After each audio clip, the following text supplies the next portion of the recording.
Mirë se erdhe në botën ku askush nuk është i pafajshëm. Sekrete shqiptare, vendi ku rrëfimet më të thella, më të ndaluara dhe më të pathëna të shqiptarëve marrin zë. Na bëni subscribe për histori të ndryshme.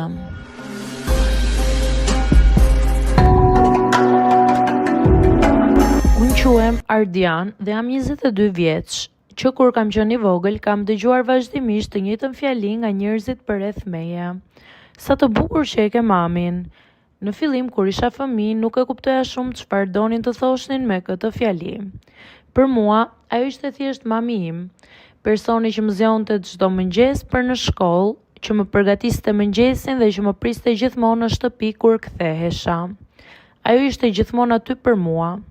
Ndërsa u rrita, fillova të kuptoj më mirë pse njerëzit e përsërisnin kaq shpesh atë fjali. Mamaja ime është 42 vjeçe dhe gjithmonë ka pasur një elegancë shumë të veçantë. Nuk është vetëm pamja fizike, është mënyra si vishet, si sillet dhe si flet me njerëzit. Ajo ka një mënyrë shumë të qetë dhe të respektueshme komunikimi që i bën njerëzit ta pëlqejnë menjëherë. Që kur kam qenë i vogël, e mbaj mend gjithmonë të rregullt. Edhe kur dilte thjesht për të bërë pazar apo për të shkuar në punë, ajo gjithmonë dukej elegante. Shpesh njerëzit në lagje e përshëndesnin me shumë respekt. Përshëndetje zonjë, si jeni sot? Gjithmonë dukeni shumë mirë, i thoshin. Kur isha më i vogël këto gjëra nuk më bënin përshtypje, por kur hyra në adoleshencë fillova të vërem më shumë, sidomos kur dilnim bashkë në qytet. Shpesh ndodhte që njerëzit ta shikonin për një moment më gjatë se zakonisht.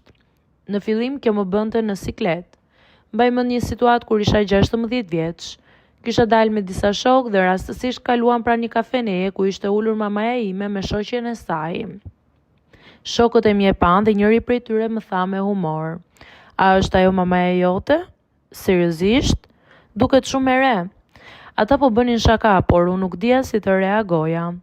Në atë moshë ndihesha në siklet kur njerëzit flisnin kaq shumë për mamin tim. Me kalimin e viteve fillova të shoh ndryshe gjithë këtë situatë. Mamaja ime nuk është vetëm një gruaj që njerëzit e vënë re për pamjen.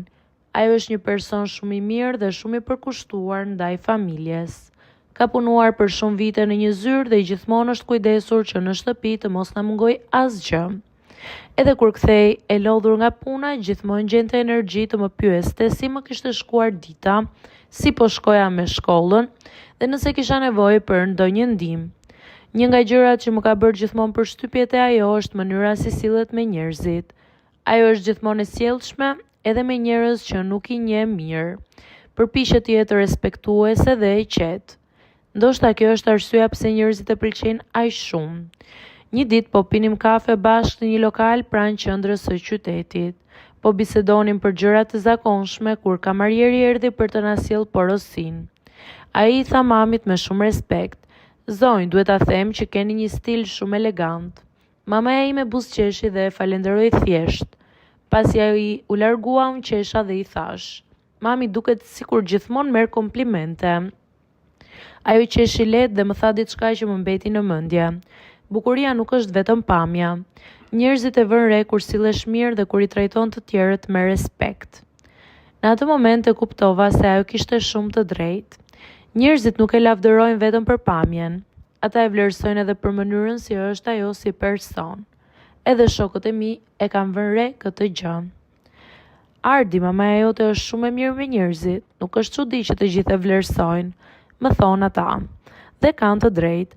Përtej të gjitha komplimenteve që njerëzit i bëjnë, për mua ajo do të jetë gjithmonë mami im. Personi që më ka rritur, më ka mësuar shumë gjëra për jetën dhe që gjithmonë më ka mbështetur në çdo moment. Personi që unë e dua më së shumti. Dhe sa herë dëgjoj këto komplimenta nga njerëzit buzëqesh. E di që ata nuk po flasin vetëm për pamjen, po flasin për mënyrën si ajo është si njeri, dhe për mua kjo është gjëja më e rëndësishme.